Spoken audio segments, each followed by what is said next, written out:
घराची गृहिणी नवऱ्याची स्वामिनी, घराची गृहिणी नवऱ्याची मी स्वामिनी, वेळ पडली तर मीच वाघिणी. आणि आज आपल्या सगळ्यांना आरोग्याची संजीवनी घेऊन आली आहे मी, स्वागत तोडकरांची संजीवनी. सगळ्यांना नमस्कार. नमस्कार. सर्वांना महिला दिनाच्या खूप खूप खूप खूप शुभेच्छा. आणि महिला दिनासाठी एक वाण म्हणून मी आज आली आहे असं समजा हवं तर माझ्या मैत्रिणींना. आणि सगळ्यात आधी कार्यक्रमाचं आयोजन केलं त्याबद्दल खरंच खूप खूप धन्यवाद की ही सेवा देण्याची संधी मला मिळाली. सगळ्यात आधी सुरुवात करूया की आज महिला खूप पुढे गेल्यात, बरोबर आहे ना. आज महिला दिन आपण का साजरा करतो? सावित्रीबाईंनी आणि त्यांच्या मिस्टरांनी म्हणजे ज्योतिराव फुले यांनी दोघांनी एकत्र येऊन आपल्या महिलांना शिकवलं. आज आम्ही एवढा वर गेलो. आज प्रत्येक ठिकाणी स्त्री आहे, बरोबर. आजही कितीतरी स्त्रियांना मोठमोठी पदं मिळाली म्हणून आपण सत्कार केला. प्रत्येक ठिकाणी प्रत्येक मोठ्या पदावर स्त्री आहे. पण हे करत असताना आमच्याकडून काहीतरी राहून जातं, आमच्याकडून काहीतरी राहून गेलंय. ते म्हणजे काय?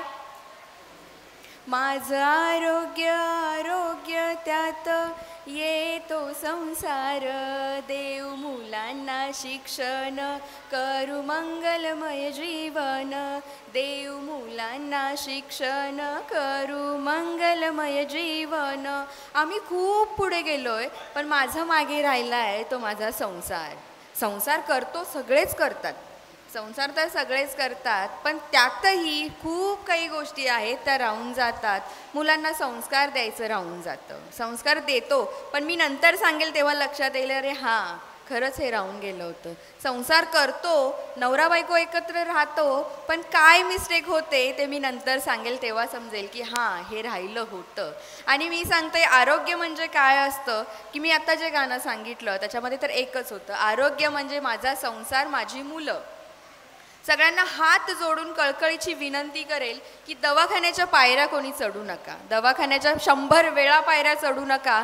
असं म्हणतात शहाण्याने कोर्टाची पायरी चढू नये. तुम्ही कोर्टाची चढा नाही चढा मला माहीत नाही, पण तुम्ही शहाणे असाल तर 100 वेळा दवाखान्याची पायरी चढू नका. आम्ही काय करतो ना, हिने मला सुचवलं आहे की हा दवाखाना चांगला आहे बाई, तू बरी होशील.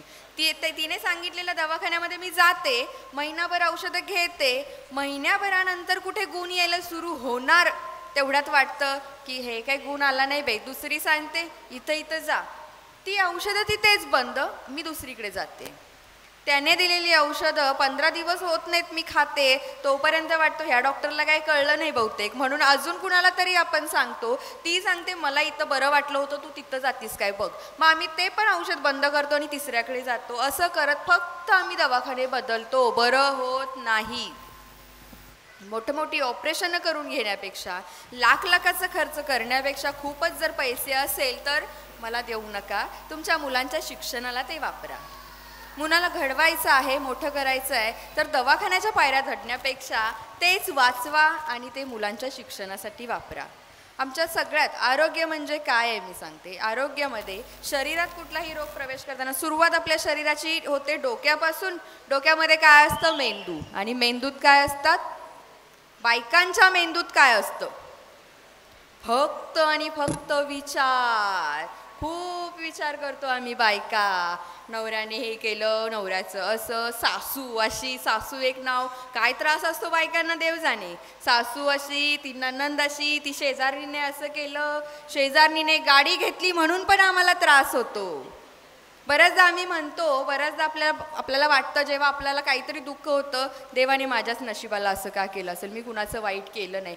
तिने गाडी घेतली की तुला वाईट वाटतं आणि म्हणते मी कुणाचं वाईट केलं नाही. तिचं घर बांधून झालं की तिच्या वास्तुशांतीला जाते, येऊन चाडा सांगत बसते 4-5 मैत्रिणीनं तिनं असंच केलं तर तिचं असंच आहे, जेवण मात्र काही चांगलं घातलं नाही, एवढं तिच्याबद्दल वाईट बोलायचं. आणि आमची बाई म्हणते मी कुणाचं काही वाकडं केलं तर मला असं केलं. अजून काय पाहिजे मग? विचार चांगले ठेवा. जेवढा तुम्ही निगेटिव्ह विचार कराल, जेवढं तुम्ही वाईट विचार कराल, ते तुमचं शरीर सगळं निगेटिव्हिटी घेत असतं आणि त्याच कुठेतरी गाठी निर्माण होत असतात. आज बघा आमच्या मेंदूत गाठ आहे, आज बघा आमच्या ब्रेस्टमध्ये गाठ आहे, आज गर्भाशयात सुद्धा गाठ येते आणि मग गर्भाशय खाली करावं लागतं, गर्भाशयाची पिशवी काढून टाकावी लागते. अंगावर सुद्धा गाठी येतात, असतील एखाद्याला इथे. कॅन्सर उद्भवतो, पोटात गाठी येतात, अतिविचार, उष्णता वाढते, पित्त वाढतं, एकच गोष्ट साठून साठून साठून साठून आणि मग आम्ही ती गाठ काढायला कुठेतरी ऑपरेशन करायला जातो. तुम्हाला वाटतं का ऑपरेशनने लोक बरी होतात? एक गाठ काढायला जातो आणि दुसरी गाठ घेऊन येतो. पटत नसेल तर करून बघा एखादं ऑपरेशन, हौस असेल तर. विचार छान ठेवा, विचार खरंच छान ठेवा, तुम्ही छान राहाल. किती तुमच्याकडे काही नसू दे, माझ्याकडे सगळं आहे म्हणायला शिका. शेजाऱ्याकडे वाटी घेऊन मागायला नाही जायचं. माझ्याकडे सगळं आहे, माझा नवरा मला सगळं देतो. मी मगाशी सांगितलं आरोग्यामध्ये येतो तो संसार. आम्ही बायका काय करतो सांगते. आता त्या ताईने मगाशी छानसं गाणं म्हटलं, त्याच्यामध्ये एकच वाक्य सारखं सारखं होतं. काय? कुंकू आणि काळमणी. आरोग्य मागा कुणासाठी? धन्यासाठी. मी तेच सांगते की खरंच कुंकू जपा, खरंच तुमचे काळे मणी जपा. कारण एक लक्षात ठेवा, किती वैतागा तुम्ही नवऱ्याला, कितीही वैतागा. सुरुवात सांगते आमची बाई काय करते. आज महिला दिन आहे, मी तुमच्या चुका नाही सांगत, पण आज जाताना आरोग्याची संजीवनी म्हणजे मी तुम्हाला उपाय पण सांगणार आहे, सगळे घरगुती उपाय सांगणार आहे, पण त्याच्या आधी हे करायची वेळ सुद्धा येऊ नये याच्यासाठीचं गुपित मी छोटंसं सांगणार आहे तुम्हाला. आमची बाई आज काय करते ना, खूप कामात वैतागलेली असते. एकतर बाहेर जॉबला जाते ती तर खूप थकलेली असते आणि घरी असते ती पोरांना सांभाळत, बाकीची शेताची कामं असतील किंवा इतर काही कामं असतील, हे करत करत वैतागलेली असते. नवरा आमचा 7 वाजता घरी येतो कामावरून.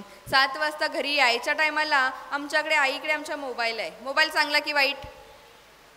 वाईट. वाईट असेल तर समोर बसलेल्या सगळ्यांनी तो बंद करायचा आधी. जमणार आहे?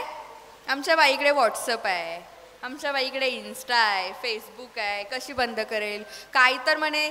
तुम्हाला माहिती आहे का स्टेटस हा प्रकार, व्हॉट्सअप हा प्रकार काय असतो? व्हॉट्सअपमध्ये एक स्टेटस असतं, माझ्या नवऱ्याशी भांडण झालं की आमची बाई पहिला जाऊन डीपी गायब करते. डीपी गायब झालेल्या बाईचं पटकन, माझं जर पटत नसेल तर डीपी गायब झालेल्या बाईचं पटकन जाऊन स्टेटस चेक करायचं. वेळ असेल तुमच्याकडे तेवढा तर स्टेटस चेक करत. हे धर्तभरे गाणी असतात. समजून जायचं की हिच्या नवऱ्याशी वाजलंय आणि गावभर बोंबाटा झालाय. खूप हौस असते आम्हाला ह्या गोष्टी प्रदर्शन करण्याची. कुणाला सांगायचं असतं? आपल्या नवऱ्याला, बरोबर आहे. आपली व्यथा, आपल्याला वाईट वाटलंय या भांडणानंतर, हे कुणाला सांगायचं असतं? तुम्हाला दाखवायचं असतं नवऱ्याला, पण गाव बघून त्याची मजा घेतय. लगेच शेजारीन म्हणते, बघा हिच्या नवऱ्याशी भांडण झालंय. कुणी कशाचाही आनंद मानेल, कशाला पाहिजे या गोष्टी.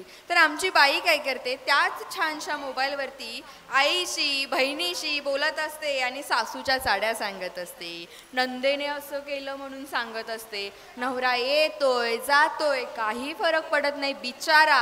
अगदीच जर त्यातूनही म्हटला, काय ग जरा चहा देतेस का, तर आमची बाई देत्यात, जरा दम काढा. दिसत नाही का मी फोनवर बोलते? तुला दिवसभर काय असतं, बोल ना दिवसभरामध्ये. जेव्हा नवरा येतो त्यावेळेला मला सांगा, नवरा यायच्या टायमाला छानसा दिवाबत्ती केली आहे, छानसं वासाची अगरबत्ती लावली आहे आणि तुम्ही त्याच्या आवडीचं काहीतरी करताय किंवा रोजचं जेवण करताय, पण तो यायच्या टायमाला मात्र हातातलं काम जिथल्या तिथे टाकून तुम्ही नवऱ्याची बॅग घेताय, पाण्याचा तांब्या देताय आणि काय हो आज थकलाय का म्हणताय, तर किती छान वाटेल त्याला. दिवसभरात ते बॉसच्या शिव्या, त्यांना दिलेली टार्गेट आणि मग आजूबाजूचं काहीतरी सगळीकडे असतं. ऑफिसमध्ये सुद्धा कटकारस्थानं असतात. या सगळ्यातून वैतागलेला नवरा थोडंसं एक विश्रांती म्हणून घरी येतो आणि बायकोच्या चेहऱ्याकडे बघतो, तर बायको आमची अशी असते. एक एक बायकांची तोंड अशी असतात ना, किरानिष्ठ. सॉरी पण मी सांगते, अगदी म्हणजे की एखाद्याच्या घरात, एखाद्या बाईच्या घरात चांगल्या आनंदाच्या कार्यक्रमाला आलोय की मैताला आलोय हे सुद्धा कळत नाही, अशी काळी तोंड केलेली का असतात बरं बायका? का तुमच्या चेहऱ्यावर हसू दिसत नाही नेहमी? ते हसू नवऱ्याने बघितलं तर किती छान वाटेल त्याला. काय हो, खरंच जर थकलेला नवरा असेल, छानसं एक लक्षात घ्या, मुलगा मोठा झाला की आईला ते बाळ वाटत नाही. लग्न झालं की आया पण असं समजत झालं, पोरगा आता गेला बायकोच्या ताब्यात आणि बायका म्हणतात ही आई अजूनही मध्ये मध्ये असते, याला अजूनही आई पाहिजे असतं. मधल्यामध्ये बिचाराचं लोणचं असतं, ना इकडं ना तिकडं. त्याच नवऱ्याला छानसं डोक्यावरून हात फिरवताय मायेनं. काय हो आज थकलाय का? थकलेला असला तरी तो नाही म्हणेल, बरोबर आहे की नाही?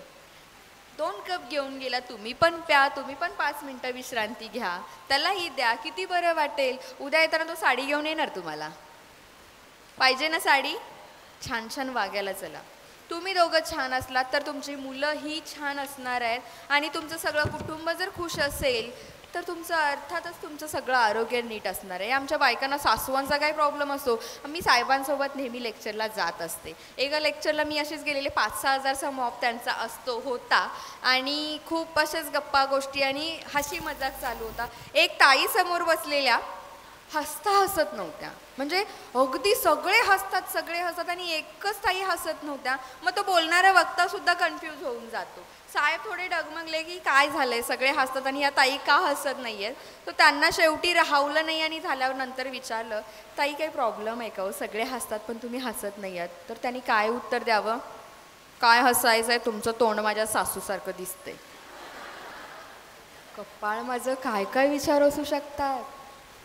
म्हणजे इथं ते सुद्धा तुमची सासू सुटत नाही. मी म्हणते माझ्या तायांनो, नवऱ्याशी चांगलं वागायचं असेल, तुम्हाला स्वतःचा एक स्पेस हवा असेल, स्वतःचा एक वेळ हवा असेल. आपण म्हटलो बघा, आता ते गाणं सांगितलं, बाई पण भारी देवा, पण हे कधी असणार आहे. तुम्हाला वाटत असेल काय बाई पण भारी, दिवस कामात जातो, सकाळी उठा, पोरांचा आवरा, नवऱ्याचा आवरा, सगळं दिवस तर कामात जातो आणि काय बाई पण भारी. हेच बाई पण भारी आहे. सासूला हाताशी घ्या ना, तिच्याशी प्रेमाने वागा ना. तिला काय हवं असतं, फक्त आई मी आज माहेरी जाणार आहे, काय जाऊ का, राहू दे, परमिशन घ्यायची, फक्त म्हणायचं आहे आई आज मी माहेरी जाऊन येऊ का हो. त्या नाही नाही म्हणणार आहेत, पण त्यांची अपेक्षा असते माझ्या सुनेने फक्त मला सांगावं. काय प्रॉब्लेम होतो का, येण्यावर किती फिरलं तरी ते शेवटी नंतर तिथंच येणार आहे. तुम्ही बांधा अगर नाही बांधा, परत ते घरीच येणार आहे, लक्षात घ्या. छान राहा, एकत्र राहा. दुसरा म्हटलं तर तुम्हाला मी काही घरगुती उपाय सांगते. मी सुरुवात मुलांची केली, त्यांना काही इंजेक्शनं औषधं देण्यापेक्षा लहान मुलांना जर मेमरी शार्प करायची असेल, लहान मुलांचं ब्रेन चांगलं ठेवायचं असेल, तो अभ्यास करतो पण लक्षात राहत नाही, असं जर काही असेल तर गूळ आणि शेंगदाणे हे खायला द्या. खसखस, खडी साखर बारीक करायची आणि दुधातून 1 चमचा पावडर करून ती रोज दुधातून खायला द्या.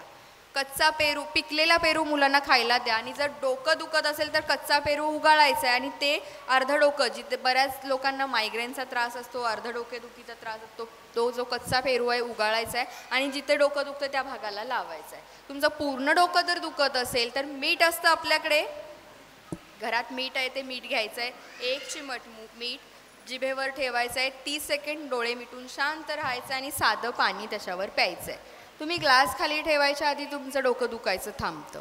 डोळ्यामध्ये काही त्रास असेल, डोळ्यातून पाणी येतं, लाल होतात, चष्मा लागलाय, असं जर काही असेल तर खाऊचं पान माहिती आहे, खाऊचं पान किंवा तुळशीचं पानही चालेल. मिठाच्या पाण्याने ते स्वच्छ धुवायचं आहे आणि हातावर चुरडून 2-2 थेंब त्याला इथे कोपऱ्यामध्ये 2-2 थेंब घालत राहायचं आहे, सकाळी आणि संध्याकाळी. सगळे तुमचे प्रॉब्लेम हळूहळू कमी यायला लागतात. किंवा सकाळी जास्त जर त्रास असेल, सकाळी तोंडातली लाळ घ्यायची आणि ती डोळ्यामध्ये भरायची, भरून एक 10-15 मिनटं शांत राहा, मग तिथून पुढे धुतलं तरी चालेल. डोळ्यातली लाळ. तुम्हाला जर सर्दीचा त्रास असेल, सर्दी असेल तर कुठलीही औषधं खायची नाहीत. आम्ही काय करतो, लगेच मेडिकलमध्ये जातो, औषध घेतो आणि जिथल्या तिथे थांबवतो. त्याने ती सर्दी डोक्यात साठत राहते, त्याने मायग्रेनचा त्रास होतो, मग डोकेदुखी, अर्ध डोकं दुखतंय, डोळ्यात सगळं ते खालीपर्यंत, म्हणजे तुमचं पूर्ण तोंड त्याच्यामुळे सुद्धा दुखू शकतं. एवढा त्रास होतो मायग्रेनचा त्रास असल्यानंतर. त्यामुळे सर्दी झाली असेल तर ती शिंकरून टाकायची आहे, कुठलेही औषध घ्यायचं नाही आहे. खोकला जर होत असेल तर पानफुटी वनस्पती माहिती आहे, 5 दिवस पहिला खोकला झाल्यावर काही औषध घ्यायचं नाही.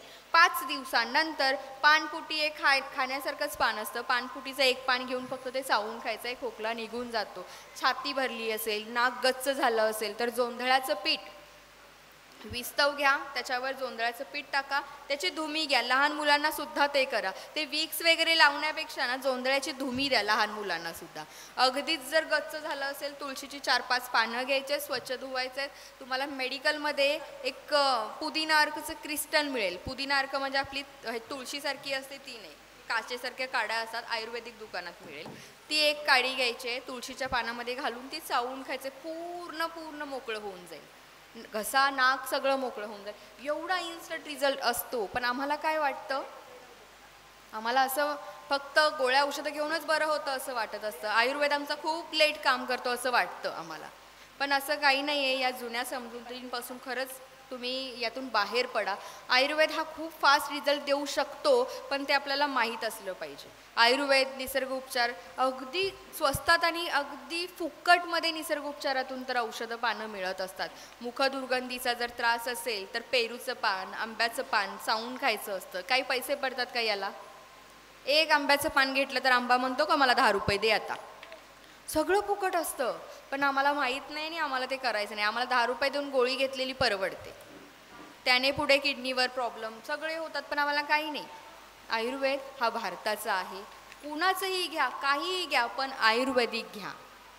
तुम्हाला मी म्हणत नाही आहे माझं घ्या, तुम्ही कुठलंही घ्या, पण आयुर्वेदिक घ्या. कारण आयुर्वेदाला खरंच समूळ नष्ट करण्याची ताकद आहे. म्हणजे ते परत येत नाही एवढी आयुर्वेदात ताकद आहे. निसर्ग उपचारामध्ये सगळं तुम्हाला फ्रीमध्ये मिळत असतं. फक्त ते माहीत पाहिजे. एक काम करा, माझं मराठी वैद्य यूट्यूब चॅनल आहे किंवा आमचं नाव जरी टाकलं स्वागत तोडकर, संजीवनी तोडकर, तरी तुम्हाला यूट्यूबला उपाय मिळतात. मी आता सांगितलेले बरेच उपाय तुमच्या लक्षात नाही राहणार आहेत, पण तुम्हाला मोबाईलचा वापर आता आम्हाला माहिती आहे सगळा. सो मोबाईलवरती तुम्हाला सगळं मिळेल. माझ्या इथे हा स्कॅनर आहे. जाताना प्रत्येकीने या स्कॅनरवरती स्कॅन करा. गुगलवर जाऊन स्कॅन करायचं आहे तर त्याच्यातून पैसे जात नाहीत. नाहीतर मी काहीतरी पैसे घेणार आहे असं वाटेल. पैसे जात नाहीत. गुगलवर जाऊन ते स्कॅन करा. तुमचा नंबर, तुमचं नाव फीड करा. ते मला येणार आहे. तुम्हाला देखील त्याच्यामध्ये सगळे घरगुती उपाय मिळतील. माझ्याकडून कदाचित फोनसुद्धा येईल, कॉलसुद्धा येईल तुम्हाला. तुम्ही माझ्या ग्रुपला जॉईन होता. याच्यामध्ये फायदा फक्त हा आहे, मला काही कुठल्या इलेक्शनला उभं राहायचं नाही आहे. तुम्हाला वाटत असेल मी महिला गोळा करते, मला काही इलेक्शन लढवायचे नाही आहेत, गरजच नाही आहे त्याची. कारण एवढा मॉप आमचा ऐकत असतो. मला सांगा, हल्ली आपली मुलं आपलं ऐकत नाहीत. ऐकतं का? मुलं आमची ऐकत नाहीत, पण तिथं तुम्ही बसून माझं ऐकताय, ह्याच्यापेक्षा अजून काय पाहिजे?